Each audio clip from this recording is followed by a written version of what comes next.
I bought 69 rental properties by the time I turned 29, and I'm gonna break down my journey for you step by step, so hopefully you can do the same thing. I'm going to break down how I got started on my first deal, how I scaled up to multifamily, the challenges I faced along the way, and how I used partnerships to grow faster.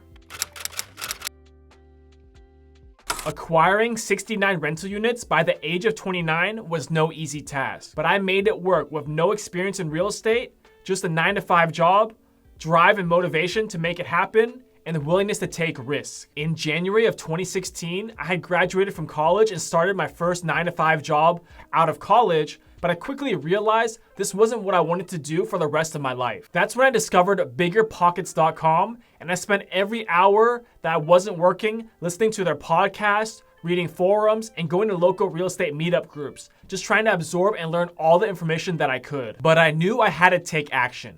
So I started sending letters by doing direct mail marketing directly to homeowners looking for an off-market deal.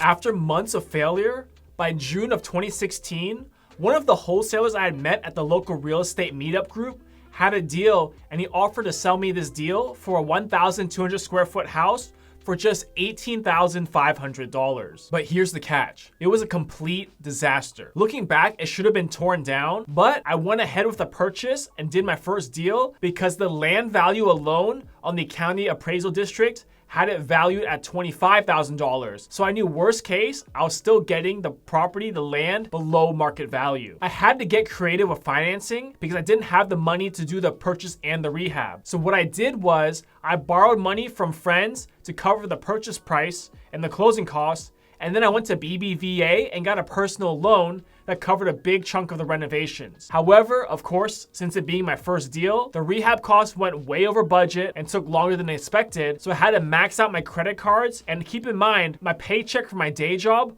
all the extra income from every paycheck was going into this project as well. I ended up spending $80,000 on renovations because it was a full gut transformation. So I was all in on this house at right around $100,000. When the renovations were complete, I got the house leased up and rented, and I went to do a cash out refinance from a local credit union. And luckily, the house appraised high enough where the cash out refinance paid back all my expenses and costs, where I was no money out of pocket for this deal. So I had just successfully completed my first BRRRR deal, or buy, rehab, rent, and refinance.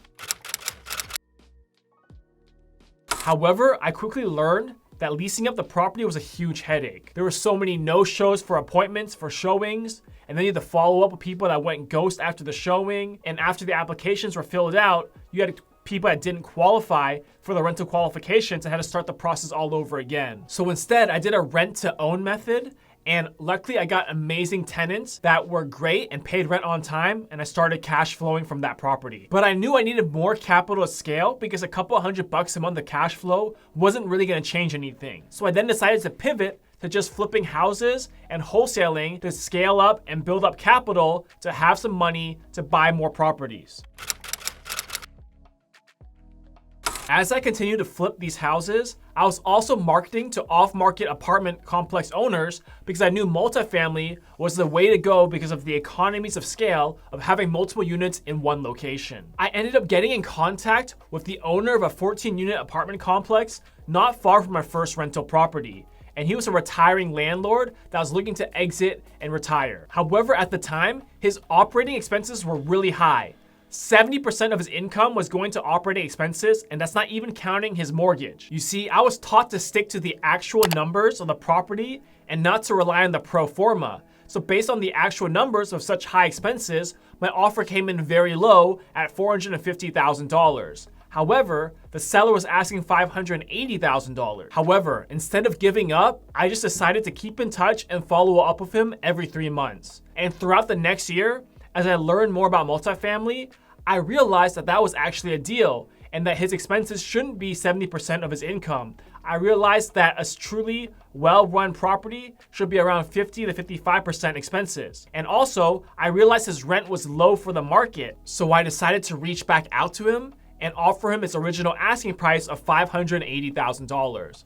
However, at that time, almost a year had passed already, and his rents had gone up some more, and the market had appreciated in general, so now he was asking $650,000 for the property. After negotiations, we settled for a price of $630,000. Now, getting the loan for this property was the hardest part because I had no experience in multifamily. I had talked to over 20 different lenders before I finally got a local credit union that was on board for lending to this apartment. And even then, it was a struggle because I had to really pitch them on why that the numbers were so bad right now because it was being mismanaged. And I had my plan to fix those expenses and to increase the income before they would decide to give me a shot and say okay to lend on the property. I put 20% down, so the loan or the mortgage amount was $504,000. That means I had to bring $126,000 to the table for the down payment before closing costs and fees. Unfortunately, my 14 unit had a very rough start.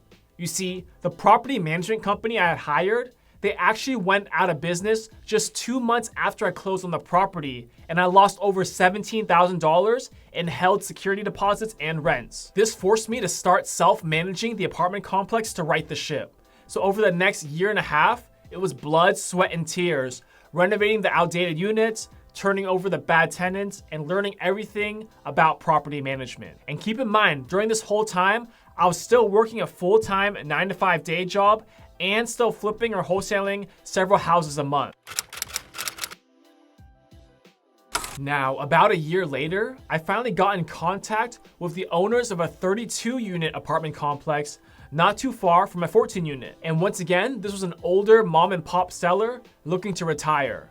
It was an older couple in their late 60s and they were still self-managing the property. I mean, the husband would still go to the property every week to pick up trash and he would do the maintenance like changing light bulbs or doorknobs. It took months of follow-up letters and calls, but eventually they decided to meet me in person, and after negotiations, we agreed on a price of $1.4 million for the entire apartment complex. For this deal, I knew the best financing would be getting a Freddie Mac SBL loan. You see, multifamily loans from Freddie Mac or Fannie Mae are called agency debt. And agency debt always has the best interest rates and the best terms, like interest-only payments the first several years to maximize your cash flow. However, the downside to them is that they are the most strict loans with the most requirements to qualify. You see, I had two big problems. One, I didn't have the experience to qualify for the Freddie Mac SBL loan, and two, I didn't have the net worth to also qualify for the loan. You see, one of the requirements to qualify for a Freddie Mac SBL loan is to already have signed on a previous Freddie Mac SBL loan. It's kind of like the chicken and the egg. How can you have experience on the loan if you can't qualify and get the loan in the first place? And two, the other requirement is you need to have a net worth equal to the loan amount that you're borrowing. And in this case, the loan was just over $1 million. And at the time, I was not a millionaire and my net worth wasn't over $1 million. So what I did was I partnered up with two other investors. One of them had already signed on a Freddie Mac SBL loan before, so he checked the box for the requirement of having experience with the Freddie Mac loan. And the other partner came on to boost the net worth of the combined sponsors to also help meet the requirement for the net worth. We split the deal with 1/3 ownership for each member, and we were all ready to close until March of 2020 hit. Just 4 days before closing, Freddie Mac announced they were pausing all loans and all lending due to the pandemic. This put us in a tough spot as we had to tell the seller that we weren't actually closing anymore and it was going to be delayed and we didn't have a time frame of when we could close. Luckily, Freddie Mac decided to resume lending a few weeks later. However, they now had a new requirement.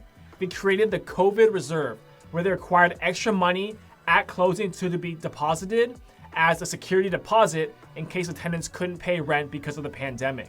So we had to bring an extra $60,000 to the table to close on the property. And we made it happen and we finally closed the beginning of April of 2020. You see, it was a scary time for all landlords because the eviction moratorium had just been placed, and that means landlords couldn't evict the tenant if they stopped paying due to the pandemic. However, I knew the fundamentals of the deal were good. I was getting it at a good basis or a good price. It was located in an area of a good school district, and the median household income of the area was pretty good. So I still knew that the deal had great fundamentals. That's why we proceeded with the deal, even with all the uncertainty going on during that time. And with the acquisition of that 32-unit apartment complex, that brought my total rental unit count to 47 units in just over a year and a half. Fast forward just a few months later to July of 2020, and a friend actually approached me with a multifamily deal, and it was his first deal, so he came to me to partner up to have the experience to qualify for the loan. This was a 21-unit apartment complex in Houston, Texas. And this is my first deal that was gonna be a very distressed deal. My previous 2 apartments, the 14 and 32 unit, were all stabilized deals, which meant they were already almost fully occupied and operating normally when I bought them and took them over. This deal in Houston, almost all the units were severely damaged and empty, and just 6 or 7 of the units of the 21 units were currently being rented out. For this deal, the seller was actually uncooperative. And because after he had signed the contract agreeing to sell the property to my friend, other investors had came in and reached out to him and offered him more money. So he was trying to back out of the contract he signed with my friend to get more money on the sale. So we had to file a lawsuit for specific performance. And after that was filed, he finally agreed to perform to the contract and get the deal done. We finally closed on the property on September of 2020, and we used a hard money lender to acquire the property because they financed the purchase and the renovations. The hard money lender only required 10% down, but they charged us a ton in points and fees to get the loan. Honestly, I would never use them again, and I didn't even want to use them in the first place. I would prefer a traditional bank or credit union, but my partner and my friend had already been talking to this hard money lender, and there's a timeline to close because the seller was already pissed off that he was selling it for less money. The renovations ended up taking just over 1 year, and we spent $700,000. After that, we were aggressively trying to lease up the property to get it to over 90% occupancy so that we could qualify for the cash out refinance. I refinanced the loan once again with Freddie Mac SBL, and they required the property to be occupied over 90% for at least 3 months before they could do the refinance. The appraisal came back at $3.3 million, and we took out a loan of only 60% of the appraised value, or just $2 million. They also gave us 3 years of interest-only payments for the loan. That deal brought my rental count up to 68 units in my rental portfolio, and during that year I was renovating the apartment complex, I had also picked up an Airbnb single-family property as well, and have renovated it and furnished it to list out on Airbnb. So that house ended up being my 69th rental property in my portfolio. It was actually supposed to be a flip, but I kind of over renovated the house for the area, so I decided to keep it and turn it into an Airbnb. And it's been cash flowing for the past 4 years, and I still have it to this day. So that's the breakdown of my real estate journey on how I got to 69 units in my rental portfolio by the age of 29. It took a lot of hard work, blood, sweat, and tears. And as you can see from my experience, partnerships can really help you grow and scale quicker. And I like to treat my rental portfolio as a separate business from my wholesaling, my flipping, and my new construction business. And it's kind of like a bonus on top to that income, and the depreciation and tax write-offs from the rentals offset all my active income from the flips and wholesales and new construction. If you take away anything from this video, please take away these 3 key tips. 1, just start now. You don't need all the information to start. That's analysis paralysis when you just keep learning and learning but never take action. 2, network like crazy. A lot of my deals came from partnering with people I met at networking events, and my very first deal came from networking at a real estate meetup group. So networking is very powerful in getting deals done. And 3, be persistent. Some deals takes years to get completed, and some of those were my best deals. As you saw, my 14-unit apartment and my 32-unit, those took time to nurture and keep talking with the seller, sometimes over a year. So be persistent and don't give up when they say no the first time. I hope this breakdown helped you. Whether it was just motivation or you learned something on funding or finding these types of deals, my goal is that you get some kind of value out of these videos. And if you like this video, please like and subscribe to the channel for more content like this.